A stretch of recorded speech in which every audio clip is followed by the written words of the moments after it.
सिर पे गागर लो पनिहारिन सा, सिर पे गागर लो, घड़ी दो घड़ी जीते जी मर लो, घड़ी दो घड़ी जीते जी मर लो।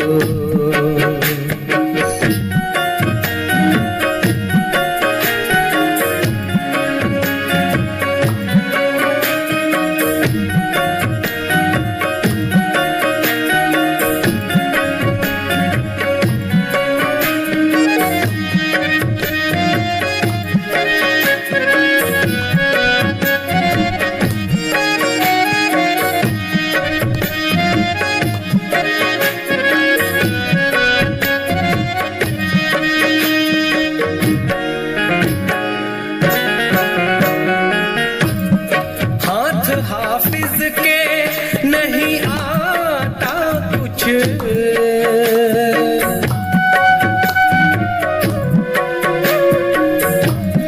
हाथ हाफिज के नहीं आता कुछ, बेहतर इश्क का पढ़ा कर लो, बेहतर इश्क का पढ़ा कर लो, घड़ी दो घड़ी जीते जी मर लो।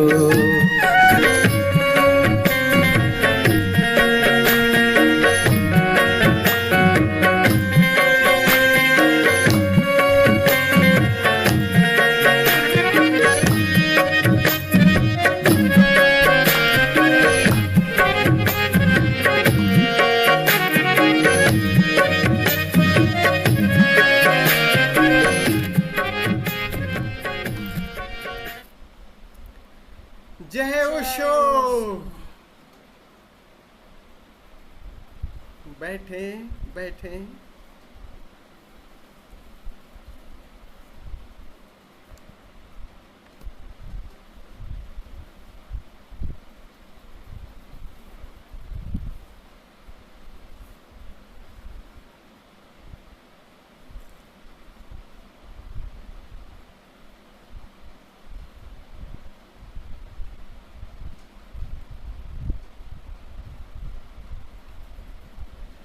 एक ओंकार सतनाम योग साधना शिविर के इस द्वितीय सत्र में आप सभी मित्रों का हृदय से स्वागत करता हूं। आप सभी को प्रणाम करता हूं।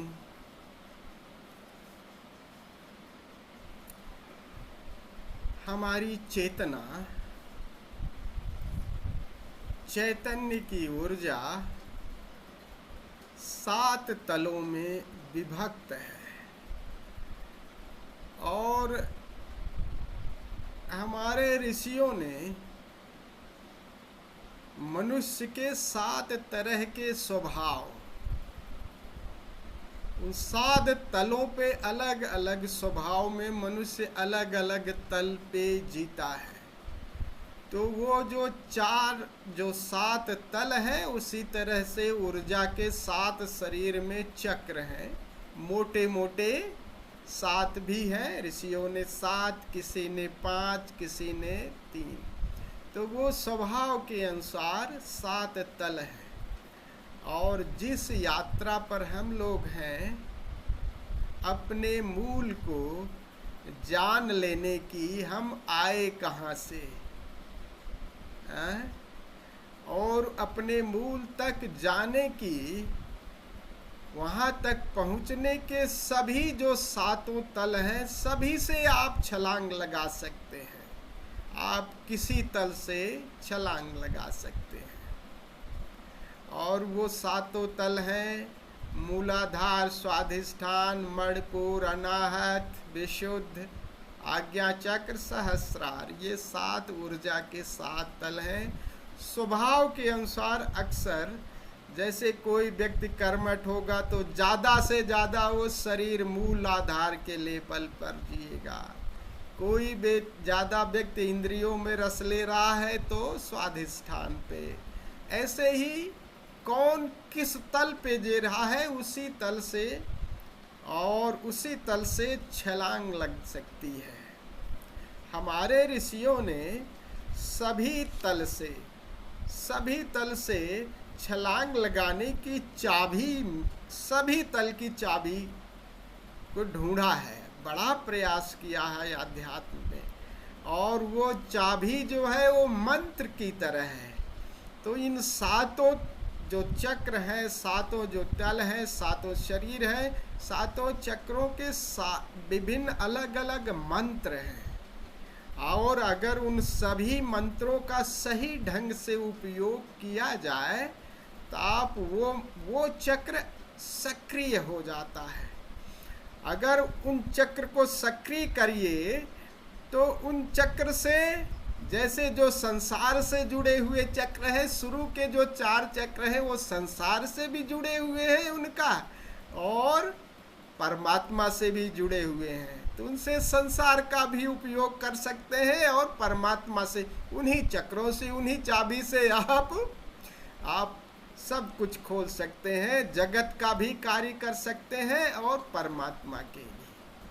तो शुरू के जो 4 चक्र हैं वो संसार की तरफ भी जाते हैं और परमात्मा की तरफ भी जाते हैं, और नीचे भी जाता है, ऊपर भी। आपने देखा है ना, तो वो मंत्र अगर सही आप उपयोग करें तो उन चक्रों को एक्टिवेट कर सकते हैं। पूरा वेद देखिए ना, 4 वेद हैं, 4 वेद में कहीं भी आपको स्वयं के जानने का कोई उपयोग नहीं है। सभी वेद, सभी मंत्र बस जगत के लिए, अपने शरीर को यानी पेरीफेरी को, संसार कैसे हम स्वस्थ हो जाएं, प्रकृति कैसे स्वस्थ हो जाए, सभी कैसे निरोगी हों, मेरी देह कैसी स्वस्थ हो, देवता मुझे बारिश कर दो, आज जो है धूप कम है, सारे वेद, पृथ्वी की, अग्नि की, वायु की, इन सभी देवों की उपासना की है वेद में। यही है प्रकृति स्वस्थ रहे, उसमें मैं अपने मूल को कैसे पालूं, इन वेदों में कहीं नहीं है ऋचाओं। वेद की ऋचाएं, वेद के मंत्र, लेकिन ये वेद पुराण से उपनिषद आते आते बात उपनिषद में यहाँ पर ऋषि अब स्वयं को जानने की यात्रा पे निकलता है। तो निर्वाण उपनिषद बहुत प्यारा है। निर्वाण में सारा अपने को जानने का पूरा प्रयास है। तो निर्वाण उपनिषद का जो 14वां प्रवचन है बहुत ही मूल्यवान है। उस पर प्रवचन ने बहुत सुंदर प्रवचन दिया है। वो प्रवचन मैं आप लोगों को शेयर कर दूंगा। उसमें विभिन्न चक्रों के जो मंत्र हैं उस पर भी, और मनुष्य कहाँ कहाँ अटकता है, भटका, उसके भाव, ये सब चीज़ें बताई हैं। और कह रहे हैं कि जो हम लोग सन्यासी है ना, आत्मा की खोज पर, सन्यासी का मतलब जो आत्मा की अपनी खोज में निकला है, आत्म की खोज में, स्वयं की खोज में यात्रा पर निकल गया है, मिला नहीं है अभी। सन्यासी का मतलब ऐसा नहीं कि मिल गया, मिल जाएगा तो सिद्ध हो जाओगे, और मिलने के बाद जब उसमें जीने लगोगे, सिद्ध का मतलब होता है कि उसमें सिद्धि मिल गई, लेकिन उसका दुरुपयोग भी करते हो और संत हो जाते हो जब उसमें जीने लगते हो, गुरु हो जाते हो जब उसे जी करके बांटने लगते हो। तो सन्यासी का मतलब अब उस यात्रा पर निकले हैं हम।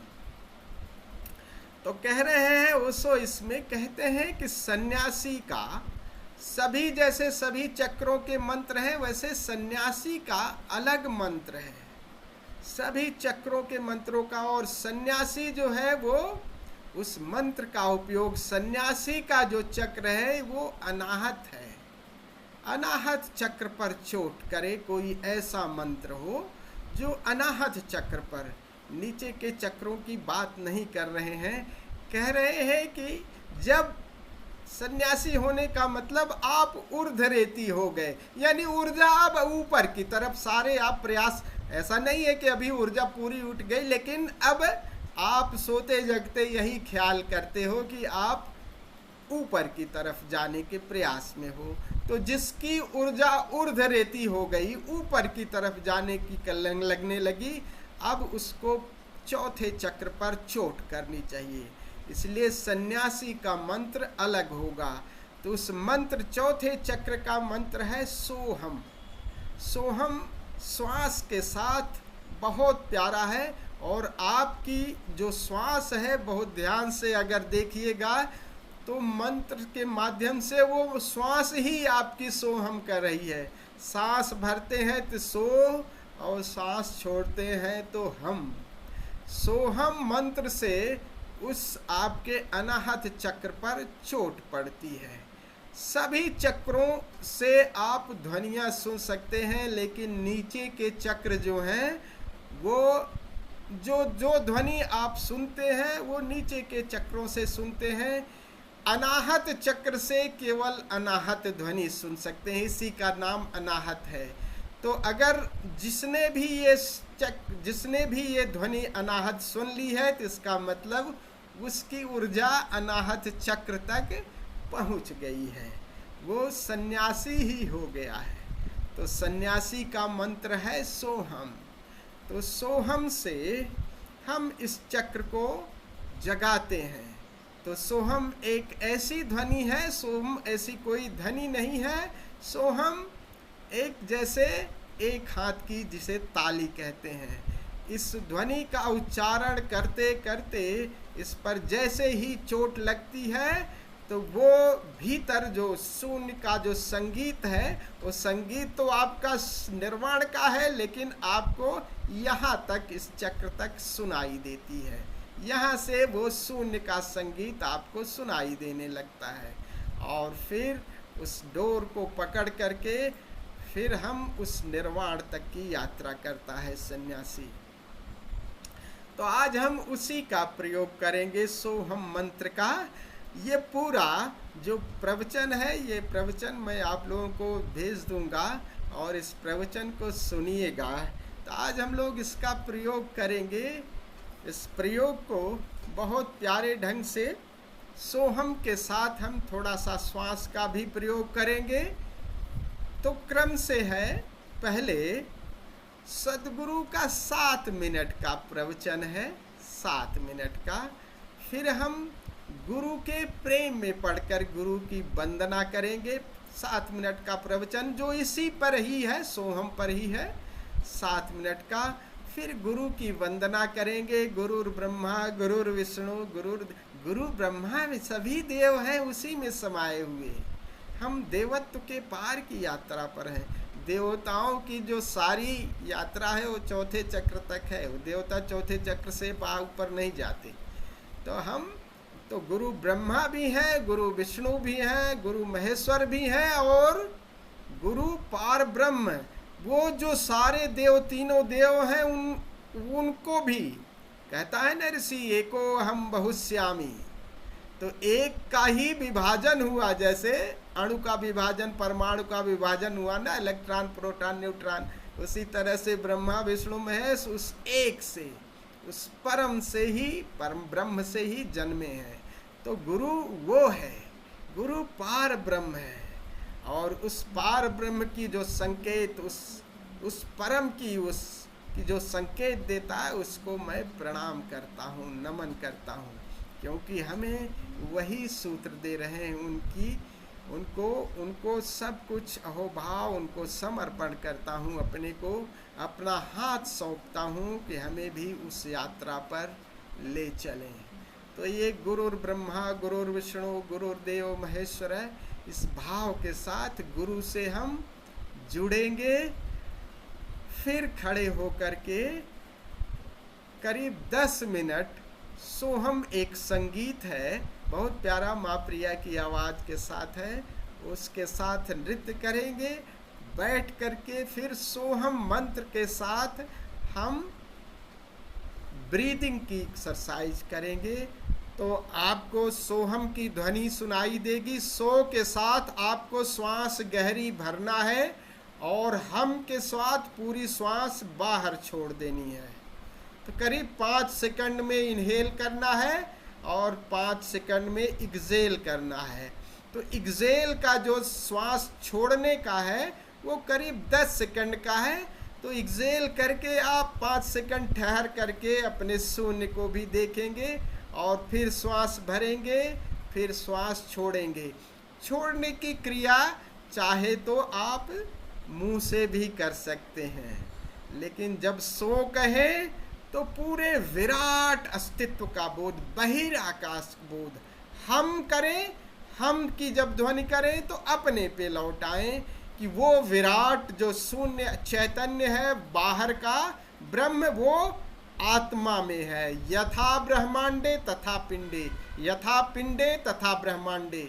तो सो के साथ विराट का, पूरे विराट का बोध, और हम जैसे कहें तो वही विराट भीतर भी है, वही आकाश भीतर है।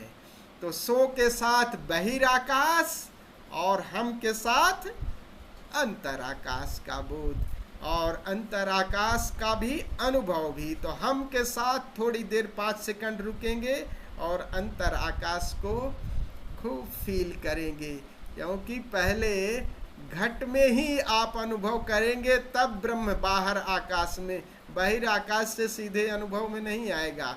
घटाकाश पहले भीतर ही आप अनुभव करेंगे, तब वो बाहर आप अनुभव कर पाएंगे। तो भीतर के घटाकाश का, शून्य का भी अनुभव करेंगे। तो करीब ये 10 मिनट ये ब्रीदिंग का प्रयोग चलेगा, फिर हम बंद कर देंगे। केवल करीब 3 मिनट केवल सुनेंगे उस संगीत को, और फिर संगीत भी बंद हो जाएगा, और शून्य के संगीत के साथ हम डुबकी मारेंगे। हैं? तो ये प्रयास हम लोग करेंगे। अच्छा, आप लोगों को एक बात बता दूं कि ये हम कह रहे हैं, आप लोगों को ये हो सकता है कि ये तो हमें पता है, तो नाद का क्यों? ऐसा है कि बीज तो बो दिए हैं, लेकिन बीच बीच में खरपतवार भी निकालने की उन्हीं विधियों को आपको थोड़ा सा संदेह हो सकता है कि ओंकार के लिए इतना प्रयास क्यों? ओंकार तो हमें पता ही है, नाद तो पता ही है, लेकिन नाद और कैसे गहरा है। तो थोड़ा सा बीच बीच में इस टेक्निक को हम जान रहे हैं कि, लेकिन ये टेक्निक आपको नाद में गहराएगी, आपको गहरा करेगी। तो उस टेक्निक का थोड़ा उपयोग कर लेते हैं। यद्यपि ये विधि इसीलिए है कि भीतर का ओंकार, उस शून्य का संगीत सुनाई दे हमें। लेकिन एक प्रश्न उठेगा कि शून्य का संगीत मुझे है ही है पता, तो क्यों करना है सीधे? आप इसे करेंगे तो थोड़ा बहुत जो है उसकी गहराई, डेप्थ और आएगी, बस इतना ही बात है।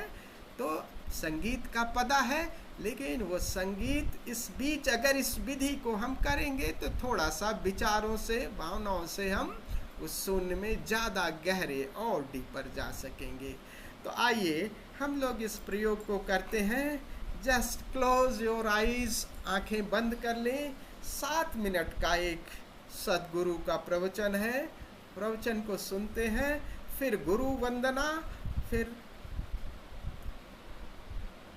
खड़े होकर के नृत्य, श्वास का प्रयोग करेंगे पूरे भाव के साथ, जैसे आप शून्य हो गए हैं और गुरु की वाणी आप पर बरस रही है।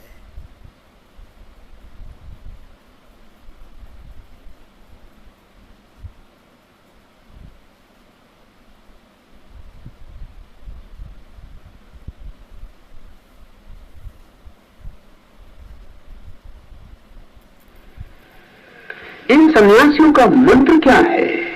इनकी साधना क्या है? अनाहत जिनका मंत्र, अक्रिया जिनकी प्रतिष्ठा, अनाहत मंत्रम। इन सन्यासियों का मंत्र क्या है? इनकी साधना क्या है?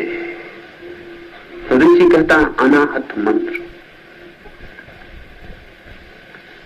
इसे थोड़ा जाना पड़े भीतर, मनुष्य के भीतर, हमारे शरीर के भीतर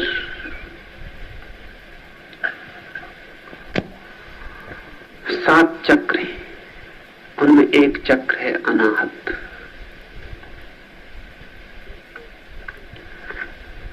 प्रत्येक चक्र से साधना हो सकती है, इसलिए प्रत्येक चक्र की साधना अलग अलग है, और प्रत्येक चक्र का मंत्र भी अलग अलग है, और उस मंत्र के द्वारा उस चक्र पर चोट की जाती है। वो चक्र सक्रिय हो जाता है तो उसमें छिपी हुई ऊर्जा ऊपर की तरफ यात्रा पर निकल जाती है।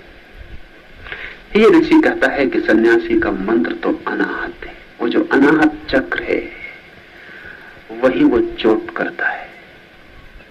उस चोट के अपनी ध्वनियां हैं जिनसे अनाहत पर चोट की जाती। जैसे सोहम अनाहत पर चोट करने का ध्वनि सूत्र है। आपने कभी ख्याल ना किया होगा, जब भी आप कोई शब्द बोलते हैं तो उसकी चोट आपके शरीर के अलग अलग हिस्सों में पड़ती है। अगर आप भीतर कहें ओम, तो हृदय से नीचे तक ओम की ध्वनि नहीं जाएगी।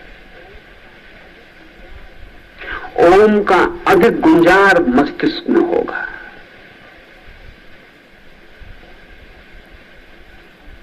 जैसे आप यहां उच्चारण कर रहे हैं हु, तो हु ठीक सेंटर तक जाएगा। इसलिए बहुत से मित्र मुझे आके कहते हैं कि अजीब बात है, इस हु के प्रयोग करने से हमारी तो काम वासना उठती हुई मालूम पड़ेगी, क्योंकि उसकी चोट ठीक सेक्स सेंटर तक जाती है, काम केंद्र तक जाती है। हर शब्द की गहराई है आपके भीतर, हर ध्वनि आपके भीतर अलग गहराइयों तक प्रवेश करती है। इसलिए मंत्र गुरु के द्वारा दिया जाता रहा, उसका और कोई कारण नहीं था। और जब गुरु मंत्र देता है तो कई दफे लेने वाले को लगता है कि अरे ये मंत्र ये तो हमें पहले ही मालूम था। अब गुरु के पास गए, उन्होंने बड़े प्राइवेट में बड़े कान में कहा कि राम राम बोलना। हद हो गई, ये भी कोई मंत्र हुआ? ये राम राम किसको पता नहीं, ये तो हम पहले से बोल रहे थे। तो गुरु ने ऐसा कौन सा खूबी का काम कर दिया कि कान में कह दिया राम राम बोलना? उसके कारण और हैं। राम राम तो आपको परिचित है, लेकिन आपके उपयोग का है या नहीं ये आपको परिचित नहीं है। और कई बार गलत मंत्रों का उपयोग लोग करते रहते हैं जो उन्हें नहीं करना चाहिए, क्योंकि हो सकता है उन मंत्रों के उपयोग से उनके भीतर जहां चोट पड़ती हो वो उन्हें कठिनाई में डाले। जैसे कि मैं ऊपर आग्रह करता हूं, क्योंकि मेरा मानना है कि हमारा युग कामातुर युग है। Sex centre is the most significant today. बीमारियां, आज की अधिकतम चिंता, आज की अधिकतम परेशानी काम केंद्र से जुड़ी है। तो अगर इस युग में कोई भी रूपांतरण करना है तो एक ऐसी ध्वनि का उपयोग करना पड़ेगा जो काम ऊर्जा को जगाए और कुंडलनी की तरफ प्रवाहित कर दे। सन्यासी का मंत्र अनाहत है, क्योंकि सन्यासी वह जिसकी काम ऊर्जा तो कुंडलनी की तरफ चल पड़ी। अब उसे चोट करने की वहां सवाल नहीं है, अब वो अनाहत पर चोट करे। अनाहत सोहम।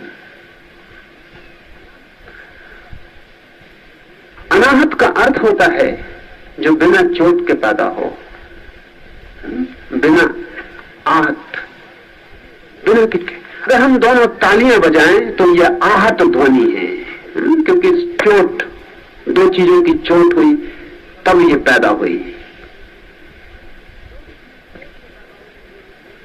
जो भी चीज चोट से पैदा होगी, जो भी ध्वनि, वो आहत ध्वनि है। वो अनाहत चक्र तक नहीं पहुंचेगी। अनाहत तक एक ही ध्वनि पहुंच सकती है जो बिना चोट के पैदा होती है। ज़ैन फकीर जापान में कहते हैं अपने साधक को कि जाओ और खोजो उस ध्वनि को जो एक ही हाथ से पैदा होती। एक ही हाथ से कोई ध्वनि पैदा नहीं होती।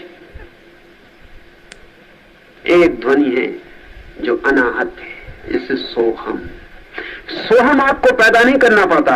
अगर आप शांत बैठ जाएं और केवल अपनी श्वासों को देखते रहें, आते और जाते, कमिंग इन गोइंग आउट, सिर्फ श्वास को देखते रहें, थोड़ी ही देर में श्वासों में सोहम का उच्चार शुरू हो जाएगा बिना आपके। श्वासों की गति ही सोहम के उच्चार को पैदा करती है। श्वास के होने में ही सोहम की ध्वनि छिपी हुई है। इसलिए सोहम न तो संस्कृत है न किसी और भाषा का है। सोहम कहें निसर्ग की ध्वनि है जो आपके भीतर श्वास से पैदा होती रहती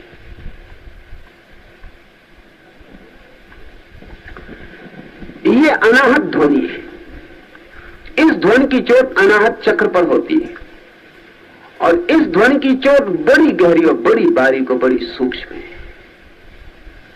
और अनाहत चक्र में वो सारी शक्ति छिपी है जो ऊर्ध्व गमन के लिए साधन बनती है। सन्यासी का मंत्र अनाहत है। वो ऐसे मंत्र का उपयोग नहीं करता जो ओंठों से बोला जाए, क्योंकि जो ओंठों से बोला जाएगा वो ओंठों से गहरा नहीं जाता। वो ऐसे मंत्र का उपयोग नहीं करता जो कंठ से बोला जाए, क्योंकि जो कंठ से बोला जाएगा वो कंठ तक ही रह जाता है। वो ऐसे मंत्र का उपयोग नहीं करता जो मन से बोला जाए, क्योंकि जो मन से बोला जाएगा वो मन के पार नहीं ले जा सकता। ऋषियों ने एक ऐसे मंत्र को खोजा है जो अनाहत है, जो न कंठ से बोला जाता, न ओंठ से बोला जाता, जो बोला ही नहीं जाता, अबोला है, अजपा है, उसका जप नहीं होता। उसका जप चल ही रहा है, सिर्फ हमने सुना नहीं। जैसे कभी रात अंधेरी सन्नाटा होता, आप गपशप में लगे हैं, सुनाई नहीं पड़ता, फिर गपशप बंद हो गई, आप अकेले बैठे हैं, अचानक चारों तरफ सन्नाटे की आवाज गूंजने लगती। वो जब आप बोल रहे थे तब भी गूंज रही थी, लेकिन आपके बोलने में इतनी दबी थी। आंख बंद ही रखेंगे, याद करें सदगुरु को।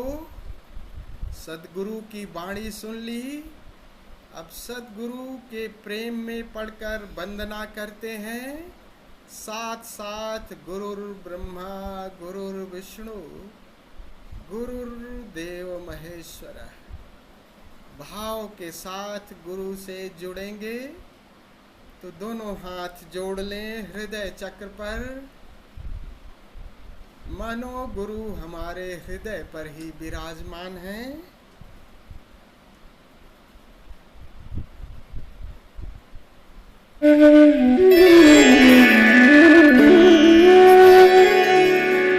गुरुर् ब्रह्मा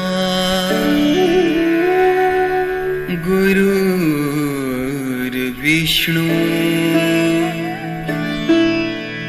गुरुर्देवो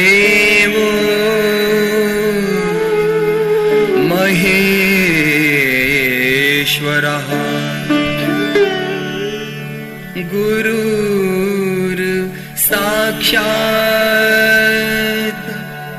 परम ब्रह्म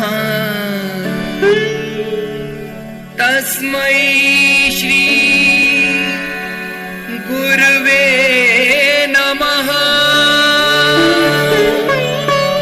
तस्मै श्री गुरवे नमः। तस्मै श्री गुरवे नमः।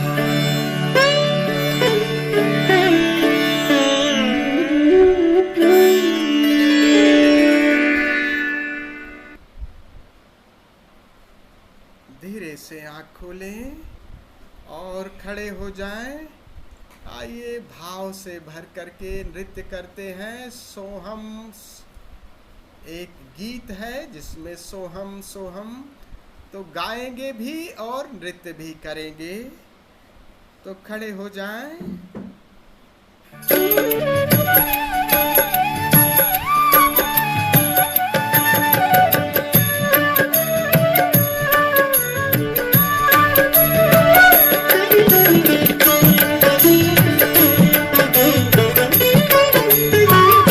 तंबूरा क्या बोले रे, तंबूरा क्या बोले, तंबूरा क्या बोले रे, तंबूरा क्या बोले, तंबूरा क्या बोले रे, तंबूरा क्या बोले, तंबूरा क्या बोले रे, तंबूरा क्या बोले, तंबूरा क्या बोले रे, तंबूरा क्या बोले, तंबूरा क्या बोले, तंबूरा क्या बोले,